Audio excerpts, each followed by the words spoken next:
اعوذ باللہ من الشیطان الرجیم بسم اللہ الرحمن الرحیم الحمد للہ رب العالمین والصلاة والسلام علی محمد واہل بیتہ الطیبین الطاہرین بسم اللہ الرحمن الرحیم وَإِذَا أَنْعَمْنَا عَلَى الْإِنسَانِ أَعْرَضَ وَنَأَىٰ بِجَانِبِهِ وَإِذَا مَسَّهُ الشَّرُّ فَذُو دُعَاءٍ عَرِيضٍ۔ سورہ فصلت توفیق پروردگار سے مکمل کرنے لگے ہیں۔ آیت نمبر 51، 52، 53 اور 54 کی تفسیر ہے۔ اگر آپ کو یاد ہو، ہم نے پہلے پڑھا، آیت نمبر 50 میں پڑھا کہ اگر ہم انہیں رحمت کا مزہ چکھاتے ہیں تکلیفوں کے بعد، مشکلات کے بعد، تو کہتے ہیں کہ یہ ہمارا حق تھا۔ یہ بات مشرکین اور کفار کی ہو رہی تھی۔ اب آیت نمبر 51 میں، بس پہلے کفار کی بات ہو رہی تھی، آیت نمبر 51 میں انسان کی بات ہو رہی ہے کہ انسانوں میں سے جو عمومی ہیں، جو حد کفر تک لوگ نہیں پہنچے، لیکن غالباً اسی طرح ہی ہیں لوگ، یعنی لوگوں میں سے اکثر لوگ اسی طرح ہیں۔ کیا کہ جب ہم انسان پر، یعنی عمومی مراد سارے انسان نہیں ہیں، الا الذین آمنوا وعملوا الصالحات، مومنین اور صالحین کے علاوہ، جب ہم لوگوں میں سے اکثر پر نعمت نازل کرتے ہیں تو اعرض، منہ پھیر لیتے ہیں، متکبر ہو جاتے ہیں، ونأیٰ بجانبہ، یعنی متکبر ہو جاتے ہیں، دور ہو جاتے ہیں خدا سے، اور جب کوئی تکلیف ہو جاتی ہے تو لمبی لمبی دعائیں کرنے لگتے ہیں۔ ٹھیک، بس انسان غالباً اسی طرح ہے۔ خدا کہہ رہا ہے ان الانسان لیطغی ان رآہ استغنی، بے شک انسان سرکشی کرتا ہے، اپنے آپ کو مستغنی سمجھتا ہے، بے نیاز سمجھتا ہے، اگر کوئی نعمت آ جائے تکبر کرنے لگتا ہے۔ بس شاکر ہونے کے بجائے وہ اسراف کرتا ہے، وہ اطراف کرتا ہے، متکبر ہوتا ہے۔ نأیٰ یعنی دور ہونا، نأیٰ یعنی دور ہونا، نون حمزہ الف، دور ہونا۔ نأیٰ بجانبہ کنایہ ہے متکبر ہونے کا، مراد یہ نہیں ہے، مراد ہے کہ جب ہم انسان پر نعمتیں نازل کرتے ہیں، اعرض منہ پھیرتا ہے، توحید سے، شکر سے منہ پھیرتا ہے، شکر سے منہ پھیرتا ہے، شاکر بنے گا تو موحد بنے گا۔ ونأیٰ بجانبہ، منہ کیسے پھیرتا ہے؟ متکبر ہو کر، مغرور ہو کر۔ وَإِذَا مَسَّهُ الشَّرُّ فَذُو دُعَاءٍ عَرِيضٍ، دعائے عریض یعنی طولانی دعائیں، دعا میں گریا کرتا ہے۔ طولانی دعائیں سے مراد کیا ہے؟ دعائے عریض، دعا میں گریا کرتا ہے جب نعمت اس سے سلب ہو جائے۔ بس یہ وَإِذَا مَسَّهُ الشَّرُّ فَذُو دُعَاءٍ عَرِيضٍ، بس شر اس سے، یعنی تکلیف اس تک پہنچے، یعنی سلب نعمت ہو، اس سے نعمت سلب ہو، بس طولانی دعائیں کرتا ہے، دعا میں گریا کرتا ہے، فریاد کرتا ہے۔ کہ امام جعفر صادق علیہ السلام سے سوال ہوا، کیوں ہماری دعائیں مستجاب نہیں ہوتی؟ کیوں؟ وجہ کیا ہے؟ امام نے کہا کیونکہ تم پکارتے ہو لیکن معرفت کے بغیر دعا کرتے ہو، معرفت کے بغیر دعا کرتے ہو۔ بس یہ آیت انسان کی مذمت کرتی ہے کہ انسان پر نازل ہونے والی نعمت، انسان پر جو نازل ہوتی ہے نعمت، تو انسان متکبر ہو جاتا ہے، اور جب نعمت اس سے سلب ہوتی ہے تو خدا کی یاد میں پڑ جاتا ہے، دعائیں کرتا ہے، نالہ اور فریاد کرتا ہے، دعاؤں میں اڑا رہتا ہے، اور جب نعمت اسے ملے تو دعاؤں سے بھی دور ہو جاتا ہے، متکبر ہو جاتا ہے، عبادت سے دور ہو جاتا ہے، یاد خدا سے دور ہو جاتا ہے۔ بس اس آیت نے یہ بتایا، بس انسانوں میں سے عمومیت کی بات ہو رہی۔ پہلے جو بات ہو رہی تھی آیت نمبر 50 میں کفار کی بات ہو رہی تھی۔ آیت نمبر 52، قُلْ أَرَأَيْتُمْ إِنْ كَانَ مِنْ عِنْدِ اللَّهِ، قل کہہ دو نے، ارأیتمنی اخبرونی، مجھے بتاؤ، ان کان، مجھے خبر دو، مجھے بتاؤ، اگر یہ قرآن خدا کی جانب سے ہے، بس خدا کی جانب سے یعنی خیر ہے، سچا ہے، حق ہے، اگر یہ قرآن خدا کی جانب سے ہے، ثم کفرتم بھی، پھر تم نے اس کا انکار کیا، کفر کیا اس کا، تو تم سے بڑھ کر کون گمراہ ہو سکتا ہے؟ تم یہ بھی جانتے ہو حق ہے اور اس کے باوجود انکار کرتے ہو، تو تم سے بڑھ کر کون گمراہ ہو سکتا ہے؟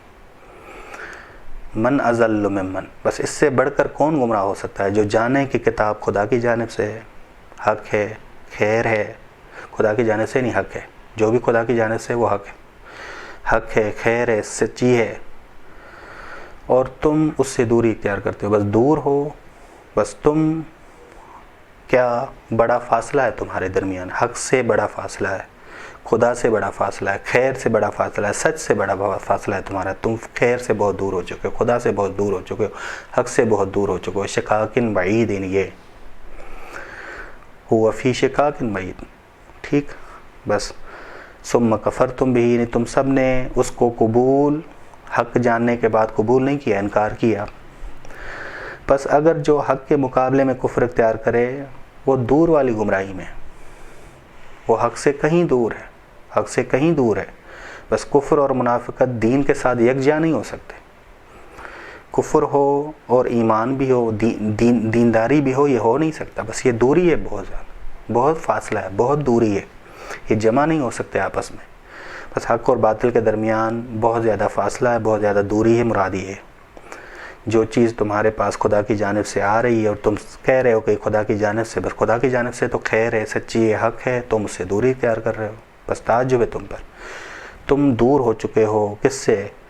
دین سے دور ہو چکے ہو، حق سے دور ہو چکے ہو، باطل کی طرف چلے گئے. بس حق اور باطل کے درمیان بہت زیادہ دوری ہے، فاصلہ ہے، تم بہت دور ہو چکے ہو. آیت نمبر 50، نُرِيهِمْ آیاتنا فی الآفاق وفی انفسہم حتی یتبین لہم انہ الحق اولم یکف بربک انہ علی کل شیء شہید. ان قریب ہم انہیں اپنی آیات دکھائیں گے، آفاق میں بھی، پورے جہاں میں بھی، وفی انفسہم، خود ان کے اندر بھی. یعنی آیات درونی بھی دکھائیں گے، آیات بیرونی بھی دکھائیں گے. حتی یتبین، یہاں تک کہ واضح ہو جائے ان کے لیے، لہم، ان کے لیے واضح ہو جائے، انہ الحق، خدا ہی حق کے محض ہے. اولم یکف بربک، کیا کافی نہیں ہے کہ تیرے رب انہ علی کل شیء شہید، کہ ہر چیز پر گواہ تیرا رب ہے. نہ کہ ہر چیز خدا پر گواہ ہے. ایک توحید قوی سکھائی جا رہی ہے اس سے.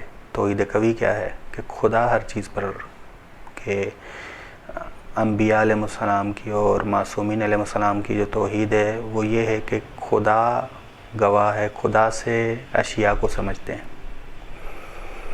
ہم مخلوق سے خدا تک جاتے ہیں، توحید ضعیف. بس ہدف بھی ہمارا توحید قوی ہے، لیکن شروعات ہم توحید ضعیف سے کرتے ہیں. اس آیت میں اگر غور کریں تو سا آیا ہے، سا یعنی حتماً، سنوریہم، ان قریب نہیں بلکہ حتماً ہم دکھائیں گے ان کو اپنی آیات. یہ سین مستقبل کے لیے نہیں بلکہ تحقیق کے لیے، کہ جیسے قل اعملوا فسیری اللہ عملکم، کہہ دو کہ عمل انجام دو، بس حتماً خدا تمہارے عمل کو دیکھ رہا ہے. سورہ توبہ کی آیت نمبر 105. نہ کہ خدا بعد میں تمہارے عمل کو دیکھے گا. جیسے یہ آیت سورہ الگ کی آیت نمبر 14 بیان کر رہی ہے کہ علم یا علم، کیا انسان نہیں جانتا کہ خدا اسے دیکھ رہا ہے، نہ کہ بعد میں دیکھے گا، دیکھ رہا ہے.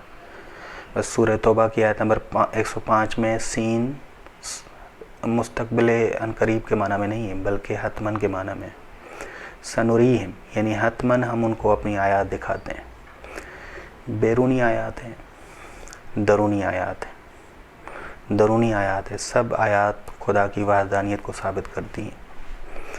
یہ عالم مخلوق خدا ہے، معلول خدا ہے، اس کی علت خدا ہے. کہ امام علی نہج البلاغہ میں فرماتے ہیں کیا کوئی عمارت تعمیر کرنے والے کے بغیر بنتی ہے؟ کیا کوئی زراعت بغیر زارع کے ہو سکتی ہے؟ بغیر زارع کے بس عمارت بنانے والا خدا ہے، عمارت چلانے والا خدا ہے. زراعت کرنے والا، خلق کرنے والا خدا ہے، خالق خدا ہے، مدبر خدا ہے، رب خدا ہے. بس آفاقی آیات سے انسان خدا کی جانب راہ پیدا کرتا ہے معرفت کی. غور کرے، افعال خدا میں غور کرے. افلا ينظرون الى الابل كيف خلقت، کیوں وہ اونٹ میں غور نہیں کرتے؟ اونٹ کی خلقت میں غور کرے، گائے کی خلقت میں غور کریں، گھوڑے کی خلقت میں غور کریں تاکہ خدا تک پہنچیں. نظام احسن دلیل ہے ناظم احسن پر. جناب زینب سلام اللہ علیہ نے کہا ما رأیت الا جمیلا، میں نے ہر جگہ جمال اور جلال الہی کا مشاہدہ کیا، پورا عالم مجھے جمال اور جلال الہی نظر آتا ہے۔ ایک عارف انسان کا مشاہدہ بھی عارفانہ ہوتا ہے، وہ پورے جہاں کو خوبصورت دیکھتا ہے۔ کہ دعائے بہا ہے، اللہم انی اسألک من جمالک باجملہ، خدا میں تجھ سے تیرے جمال کو چاہتا ہوں کہ تیرا ہر جمال خوبصورت ہے، تیرا ہر جمال خوبصورت ہے، بس اس کو دلیل کی ضرورت نہیں ہے۔ آیات اور علامات کی اقسام ہیں۔ آیات قراردادی ہیں، جیسے کسی ملک کا پرچم، کسی ملک کا پرچم اس ملک کے استقلال کی علامت ہے۔ تکوینی آیات ہیں، جیسے باغ ہیں، پہاڑ ہیں، پانی ہیں، درخت ہیں۔ تدوینی آیات ہیں، جیسے قرآن کریم کی آیات، قرآن کریم کی آیات بس آفاقی اور آیات انفسی۔ آفاقی آیات پہاڑ ہیں، سورج ہے، چاند ہے، آسمان ہے، زمین ہے۔ انفسی آیات یہ دونوں، اس کے لیے چشم بصیرت کا ہونا ضروری ہے کہ انسان کی آنکھ کھلی ہو، انسان عاقل ہو، تاکہ پہاڑ کے ذریعے، اونٹ کے ذریعے، گائے کے ذریعے خدا تک پہنچے، خداوند عالم تک پہنچے۔ بس تبھی قرآن کریم نے کہا فَإِنَّهَا لَا تَعْمَى الْأَبْصَارُ وَلَكِنْ تَعْمَى الْقُلُوبُ الَّتِي فِي الصُّدُورِ۔ بس آنکھیں اندھی نہیں ہوتی، دل اندھے ہوتے ہیں۔ چشم بصیرت ہونی چاہیے، چشم بصیرت ہونی چاہیے۔ وہ دل جو سینوں میں ہیں وہ اندھے نہیں ہونے چاہیے۔ چشم بصیرت ہو تو انسان کو آفاقی آیات بھی نظر آتی ہیں، انفسی آیات بھی نظر آتی ہیں۔ انبیاء علیہ السلام باطن کے طبیب ہیں، ڈاکٹر حضرات ظاہر کے طبیب ہیں۔ انبیاء علیہ السلام علماء یہ نفسیات شناس ہیں۔ سالکن اللہ، سیر انفسی بھی کرے، اپنے اندر کو بھی دیکھے، اپنے اندر کی آیات کو بھی دیکھے، خود کی معرفت حاصل کرے، اپنے بدن کو دیکھے، اپنی روح کو دیکھے، کیسے خداوند عالم نے اس کے بدن کو منظم جوڑا ہے، کیسے مستقل خلق خدا نے پیدا کیا۔ ہم اپنے اندر دیکھیں، سالک ہیں تو اپنے اندر غور کریں گے، اپنے اندر غور کریں گے۔ بس انسان دیکھتا ہے کہ بدن میں میری تبدیلی آتی ہے، بچپنا ہے، نوجوانی ہے، جوانی ہے، بڑھاپا ہے، یہ بدن میں تبدیلی آتی رہتی ہے۔ انسان کو بدن رہا کرتا ہے، لیکن روح ہمیشہ رہتی ہے۔ روح انسان سے جدا نہیں ہوتی کبھی بھی، روح انسان سے کبھی جدا نہیں ہے، بس روح رہا نہیں کرتی انسان کو۔ باطنی حرکت بھی کرے انسان۔ باطنی حرکت کیا ہے؟ جس طرح ظاہری حرکت کرتا ہے، ایک جگہ سے دوسری جگہ جاتا ہے، اسی طرح باطنی حرکت بھی کرے، غور و فکر کرے، عاقل بنے، چیزوں کی علت تک پہنچے کہ علت حقیقی اس جہاں کی خدا ہے۔ یہ غور و فکر کرنا ہے کہ قرآن نے کہا یتفکرون فی خلق السماوات والارض، وہ غور و فکر کرتے ہیں آسمان اور زمین کی خلقت میں، وہ کہتے ہیں ربنا ما خلقت ھذا باطل، اے ہمارے پروردگار تو نے اس باطل نظام کو خلق نہیں کیا۔ ٹھیک، بس ہم حتماً ان کو ان قریب نہیں، ہم نے کہا حتماً کے معنی میں تحقیقیہ ہے، تصویف ہے، ان قریب مستقبل کے معنی میں نہیں ہے۔ حتماً ان کو ہم اپنی آیات دکھائیں گے، آفاق میں بھی، پورے جہاں میں بھی، اور فی انفسہم، خود ان کے اندر بھی، یہاں تک کہ واضح ہو جائے گا کہ وہی حق ہے۔ بس آیات جب انہوں نے دیکھیں تو توحید ضعیف سے کہاں تک پہنچیں گے؟ توحید ضعیف سے توحید قوی تک پہنچیں گے۔ کہاں تک پہنچیں گے کہ کیا کافی نہیں ہے کہ تیرا رب ہر چیز پر گواہ ہے؟ توحید قوی ہر چیز پر گواہ، کہ امام حسین دعائے رفع میں فرماتے ہیں کہ کیا اے خدا تیرے غیر کا اتنا ظہور ہے تیرا نہیں؟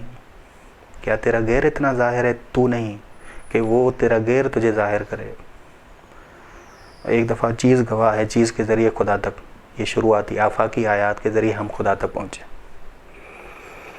دوسرا مرحلہ ہے کہ ہم اب اس جہاں کو سمجھیں خدا کے مطابق، خدا جس طرح کہے اس طرح ہم اس جہاں میں چلیں۔